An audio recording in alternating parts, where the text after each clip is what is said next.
안녕하세요. 오늘도 묵상하기 위해 나온 우리 성도님들을 예수님의 이름으로 사랑하고 축복합니다.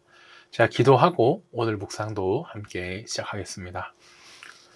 사랑하는 하나님, 감사합니다. 오늘도 우리가 함께 묵상을 시작합니다. 우리의 힘이 아니라 성령님이 주시는 힘으로 그 조명과 지혜로 말씀을 잘 깨달을 수 있도록 하여 주시고 삶으로 살아낼 때도 그렇게 성령님의 힘으로 할 수 있도록 붙잡아 주세요.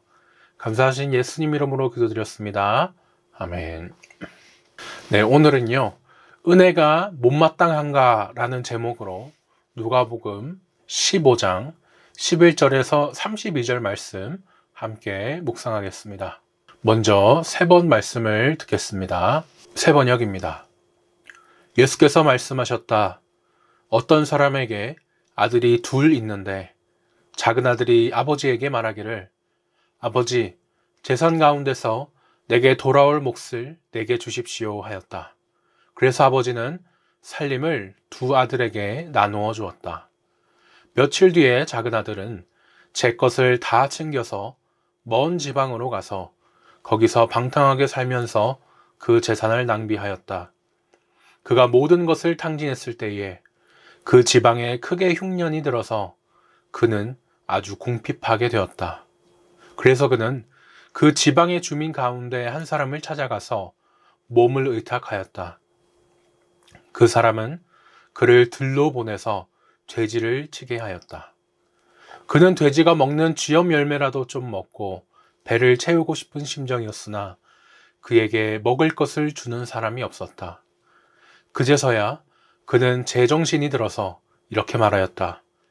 내 아버지의 그 많은 품꾼들에게는 먹을 것이 남아도는데 나는 여기서 굶어 죽는구나. 내가 일어나 아버지에게 돌아가서 이렇게 말씀드려야 하겠다. 아버지, 내가 하늘과 아버지 앞에 죄를 지었습니다. 나는 더 이상 아버지의 아들이라고 불릴 자격이 없으니 나를 품꾼의 하나로 삼아 주십시오. 그는 일어나서 아버지에게로 갔다. 그가 아직도 먼 거리에 있는데 그의 아버지가 그를 보고 측은히 여겨서 달려가 그의 목을 껴안고 입을 맞추었다. 아들이 아버지에게 말하였다. 아버지, 내가 하늘과 아버지 앞에 죄를 지었습니다. 이제부터 나는 아버지의 아들이라고 불릴 자격이 없습니다. 그러나 아버지는 종들에게 말하였다. 어서 가장 좋은 옷을 꺼내서 그에게 입히고 손에 반지를 끼우고 발에 신을 신겨라. 그리고 살진 송아지를 끌어내다가 잡아라. 우리가 먹고 즐기자. 나의 이 아들은 죽었다가 살아났고 내가 잃었다가 되찾았다. 그래서 그들은 잔치를 벌였다. 그런데 큰 아들이 밭에 있다가 돌아오는데 집에 가까이 이르렀을 때 음악 소리와 춤추면서 노는 소리를 듣고 종 하나를 불러서 무슨 일인지를 물어보았다. 종이 그에게 말하였다. 아우님이 집에 돌아왔습니다. 건강한 몸으로 돌아온 것을 반겨서 주인 어른께서 살진 송아지를 잡으셨습니다. 큰아들은 화가 나서 집으로 들어가려고 하지 않았다. 아버지가 나와서 그를 달랬다. 그러나 그는 아버지에게 대답하였다. 나는 이렇게 여러 해를 두고 아버지를 섬기고 있고 아버지의 명령을 한 번도 어긴 일이 없는데 나에게는 친구들과 함께 즐기라고 염소 새끼 한 마리도 주신 일이 없습니다. 그런데 창녀들과 어울려서 아버지의 재산을 다 삼켜버린 이 아들이 오니까 그를 위해서는 살진 송아지를 잡으셨습니다. 아버지가 그에게 말하였다. 얘야, 너는 늘 나와 함께 있으니 내가 가진 모든 것은 다 네 것이다. 그런데 너의 이 아우는 죽었다가 살아났고 내가 잃었다가 되찾았으니 즐기며 기뻐하는 것이 마땅하다. 아멘. 다음으로 새 한글입니다. 예수님이 말씀하셨다. 어떤 사람에게 두 아들이 있었어요. 그 가운데 작은 아들이 아버지에게 말씀드렸어요. 아버지, 재산 가운데 저한테 떨어질 몫을 주십시오. 아버지는 자기가 먹고 살 재산을 두 아들에게 나누어 주었어요. 며칠 지나지 않아 작은 아들은 가진 것을 다 모아 먼 지역으로 떠나버렸어요. 거기서 그는 흥청망청 살면서 자기에게 있는 것을 날려버렸어요. 그가 자기에게 있는 것을 다 써버렸을 때 바로 그 지역 곳곳에 극심한 기근이 생겼어요. 그는 쪼들리기 시작했어요. 그는 가서 그 지역의 시민 가운데 한 사람에게 붙어 살았어요. 그 사람은 그를 농장으로 보내서 돼지를 치게 했어요. 그는 돼지들이 먹는 캐럿콩 꼭투리로 배를 채우고 싶은 마음이 굴뚝 같았어요. 그러다 그에게 뭐라도 주는 사람이 아무도 없었어요. 제정신이 돌아오자 그는 말했어요. 내 아버지에게는 품꾼들이 그렇게 많아도 먹을 것이 넘쳐나는데 나는 여기서 굶주려 죽는구나. 일어나서 아버지한테 가서 말할 거야. 아버지, 제가 하늘을 거슬러 아버지 앞에서 죄를 지었습니다. 더는 아버지의 아들이라 불릴 가치가 없습니다. 저를 품꾼의 하나로 삼아 주십시오. 그러고는 일어나서 자기 아버지한테 갔어요. 아직 그가 멀리 떨어져 있는데 그의 아버지가 그를 보고 마음이 아팠어요. 그래서 달려가 아들의 목을 껴안고 다정하게 입을 맞추었어요. 그러자 아들이 아버지에게 말했어요. 아버지, 제가 하늘을 거슬러 아버지 앞에서 죄를 지었습니다. 더는 아버지의 아들이라고 불릴 값어치가 없습니다. 그러나 아버지는 자기 종들한테 말했어요. 빨리 제일 좋은 예복을 내와서 그에게 입혀라. 또 그의 손에는 가락지를 끼워주고 발에는 샌들을 신겨주어라. 또 살진 송아지를 끌어와서 잡아라. 먹고 즐기자꾸나. 나의 이 아들은 죽었다가 다시 살아났거든. 잃었다가 찾았어. 그래서 그들은 즐기기 시작했어요. 한편 그의 큰 아들은 들에 있었어요. 그러다가 돌아오는데 집에 가까이 왔을 때 악기에 맞추어 춤추며 노래하는 소리를 들었어요. 그는 부리는 사람들 가운데 하늘을 가까이 불러서 이것이 무슨 일인지 알아보았어요. 그가 큰 아들에게 대답했어요. 아우님이 와 계십니다.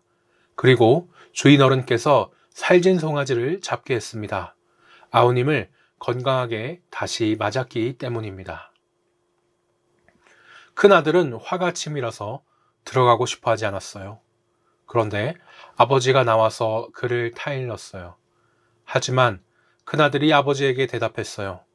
보세요. 저는 이렇게 여러 해 동안 아버지를 위해 종처럼 일하고 있습니다. 그리고 한 번도 아버지 명령을 무시하고 지나친 적이 없습니다. 그런데도 저에게는 염소 새끼라도 주어 친구들과 즐기게 해주신 적이 없습니다. 그러나 아버지의 이 아들은 아버지가 먹고 살 재산을 몸 파는 여자들과 모조리 들어먹고 왔습니다. 그런데도 그를 위해 살진 송아지를 잡게 하셨습니다. 아버지가 큰 아들에게 말했어요. 얘야, 넌 말이야. 늘 나와 함께 있고 나의 것이 다 너의 것이야. 그런데 지금은 우리가 즐기고 기뻐하는 것이 마땅했단다. 너의 이 동생은 죽었다가 살아났고 잃었다가 찾았거든. 아멘. 마지막 메시지입니다. 예수께서 말씀하셨다. 어떤 사람에게 두 아들이 있었다. 둘째 아들이 아버지에게 말했다. 아버지, 제가 받을 유산을 지금 당장 주십시오. 아버지는 재산을 두 아들의 몫으로 나누었다. 얼마 지나지 않아 둘째 아들은 짐을 싸서 먼 나라로 떠났다. 거기서 그는 제 멋대로 방탕하게 살면서 가지고 있던 재산을 다 날려버렸다. 돈이 다 떨어졌다.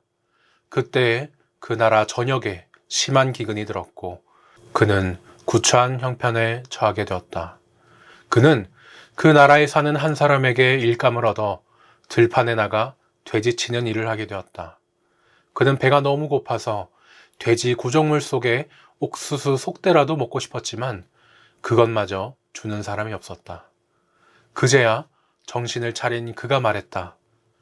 내 아버지 밑에서 일하는 일꾼들도 식탁에 앉아 하루 세 끼를 먹는데 나는 여기서 굶어 죽는구나.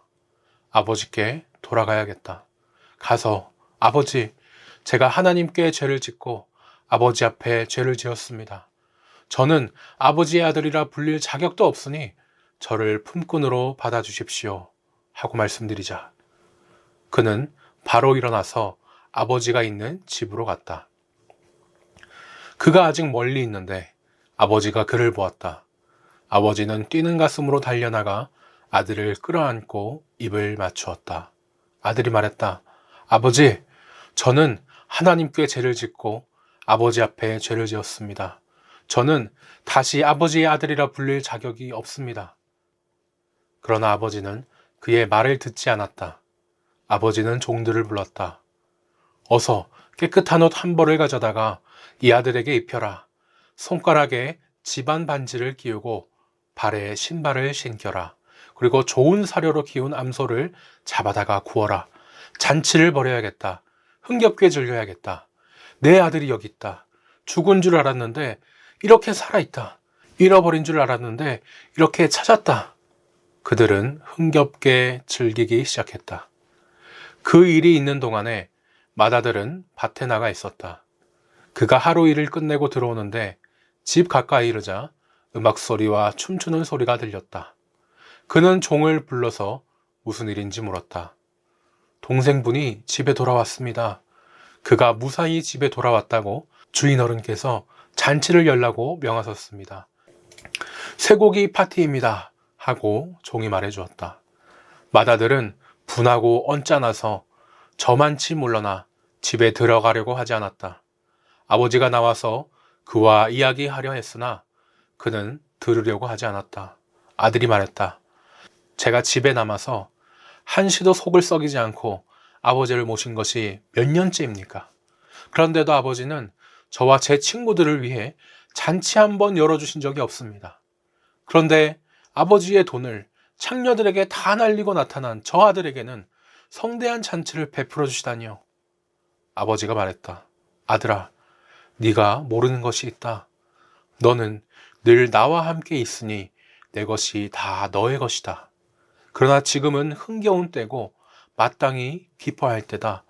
내 동생은 죽었다가 살아났고 잃었다가 다시 찾았다. 아멘.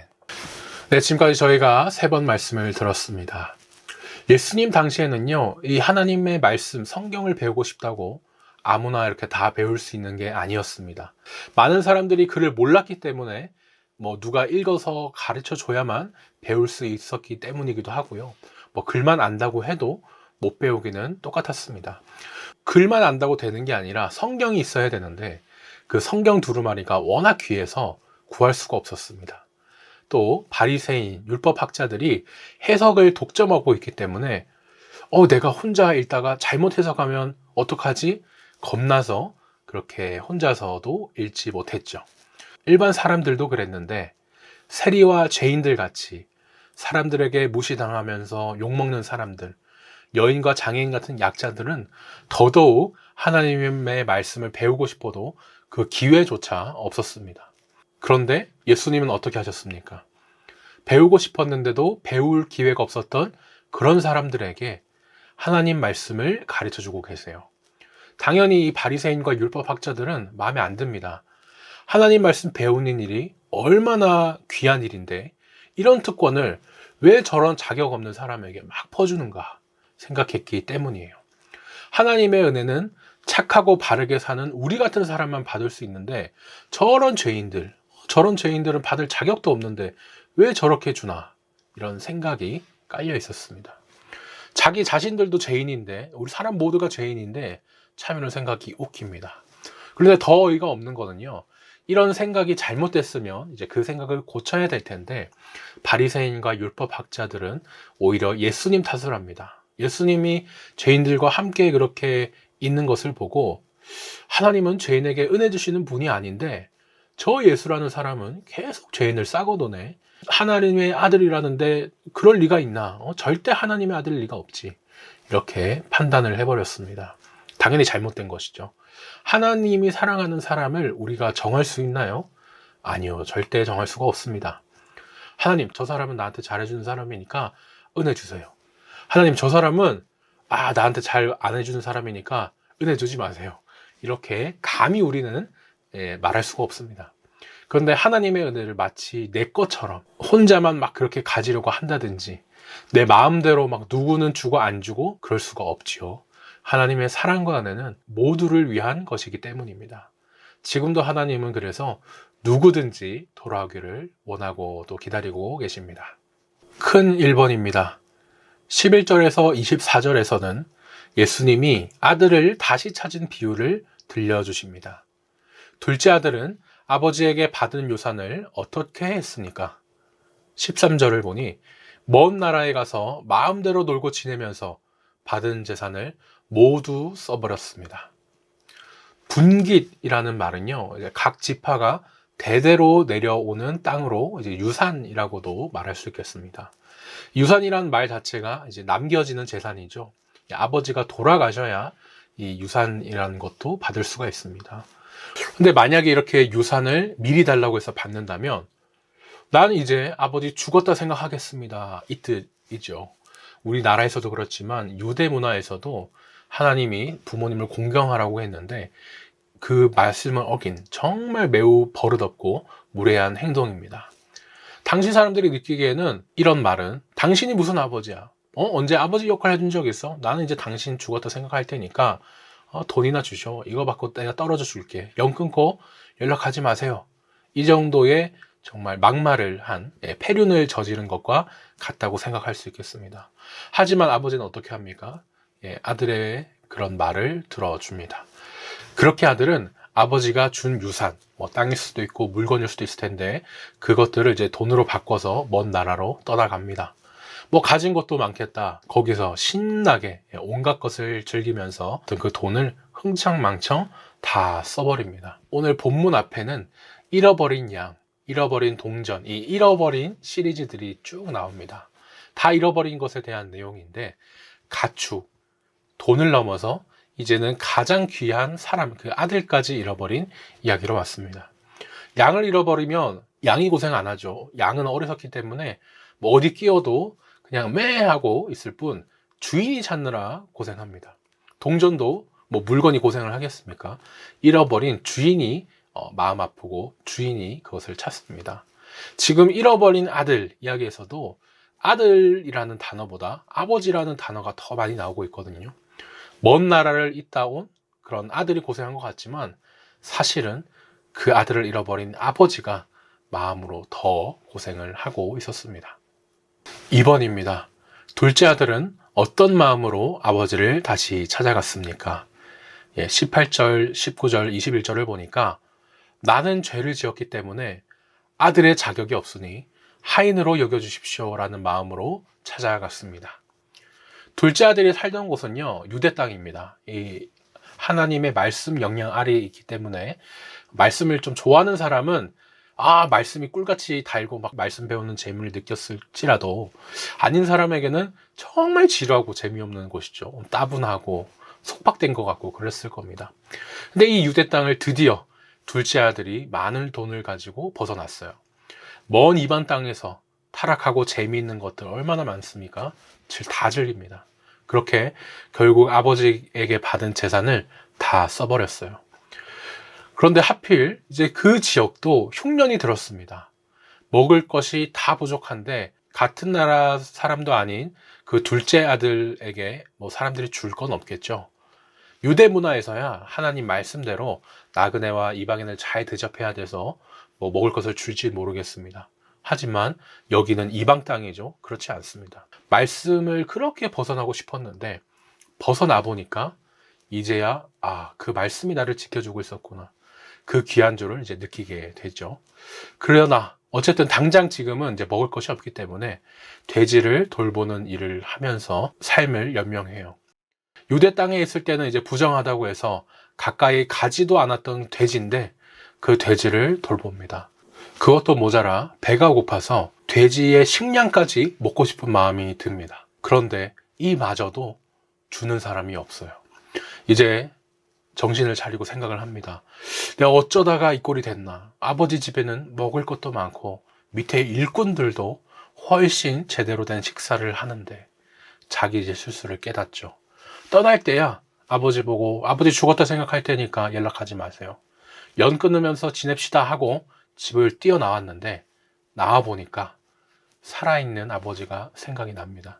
얼마나 큰 실수를 했는지 자기가 알게 되고요. 그래서 결심을 합니다. 내가 제정신이 아니었어. 가서 아버지한테 저는 이제 아버지의 아들이라고 불릴 자격도 없으니 하인처럼 써주세요. 이렇게 말이라도 해봐야지. 마음속으로 계속 나를 받아주실까, 가지 말까, 갈까 그런 고민도 했을 텐데 결국 자기 자신을 내려놓고 또 내가 잘못했음을 인정하면서 깨닫게 되니까 아버지에게 다시 찾아가게 됩니다. 3번입니다. 아버지는 돌아온 둘째 아들을 어떻게 맞이합니까? 20절과 22절에서 24절을 보니 아버지는 둘째 아들을 여전히 사랑하는 아들로 받아주었고 아들이 돌아온 걸 너무 기뻐하면서 잔치를 열어 축하했습니다. 아버지는 멀리서 아들이 오는 걸 보자마자 먼저 달려가서 아들을 꼭 껴안고 인사를 합니다. 멀리 오는 아들을 하인이 아니라 아버지가 발견한 거죠. 아들이 집을 나간 뒤로 아버지는 얼마나 목 빠지게 저기 돌아오나 아들을 계속 기다렸다는 사실을 저희가 또 알 수 있습니다. 또요, 우리나라도 이제 조선시대 양반은 채통을 지킨다고 해서 막 뛰지 않았잖아요. 어떤 정승은 뭐 바로 앞도 말을 타고서만 꼭 이동했다 뭐 그렇게 하는데 유대 문화도 이런 채통 문화가 있습니다. 아버지도 많은 재산과 하인을 여럿 거느리는 자고 오직 말씀을 들으러 갈 때만 이제 뛰는 게 이제 유대 문화인데 지금 그렇게 채통을 지켜야 되는 계급의 아버지가 어떻게 합니까? 아들이 오니까 채통, 체면 이게 무슨 소용입니까? 아들이 다시 왔다는데 달려가서 꽉 하나 반기며 인사합니다. 아들은 이제 너무 면목이 없죠. 저는 아들이라고 불릴 자격이 없습니다. 그냥 하인 중 하나로 대해주세요. 이렇게 고백합니다. 그래도 아버지는 혼내지 않아요. 아들을 하인으로 다루기는 커녕 오히려 이 아들을 아들로 대하면서 하인들에게 명령을 하죠. 가장 좋은 옷을 갖고 와라. 손에 가문을 대표하는 그 반지 끼워주고 발에 신발도 신겨라. 이렇게 얘기를 합니다. 아들은 지금 신발도 제대로 못 신고 있었다는 것을 알 수 있죠. 더러운 이방 땅의 흙을 그대로 다 들고 왔을 텐데도 아버지는 잘 맞아줍니다. 아들은 자신을 죽은 것으로 대하면서 생각했어도 아버지는 아들을 잊지 않고 잊을 수가 없죠.